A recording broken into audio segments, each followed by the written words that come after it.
My name is Father Jonathan. I came to Naju with doubts about its authenticity.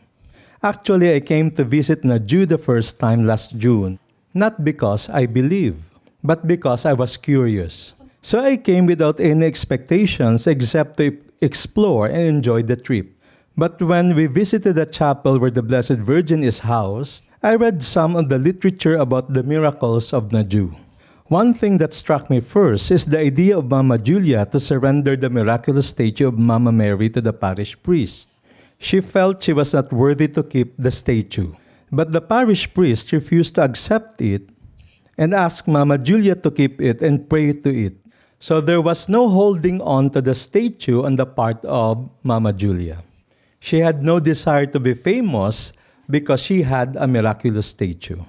The next thing that struck me was the obedience of Mama Julia to the local ordinary when she was asked to seclude herself and keep her silence.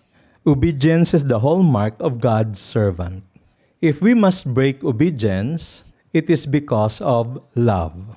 We heard Mama Julia not following the priests, of not giving food to the pilgrims because she wanted to feed them, out of concern for their welfare. The miracle of the host turning into flesh with blood had been scientifically studied. According to the finding, the blood is type AB, consistent with the blood types of all Eucharistic miracles that happened all over the world. As an academician, I abhor flashy and showy claims of miracles, since they can be faked and are usually subjective. I go more to what is rational and can be explained. I don't like emotionalism too. So the miracle I am sharing with regard to my Naju experience is about the change of attitude and perception. From a skeptic, I began to entertain the idea that what happened in Naju is authentic and real. What cemented my belief was the brief encounter with the visionary herself. There was no trace of ego or self-consciousness on her part. She just had the pure delight of being able to share the good things the Lord has done to her.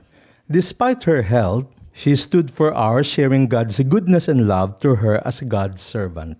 There was no attempt for theological sophistication to impress, but a simple sharing of God's love, mercy, and compassion, so that we could experience her delight and joy of being with God.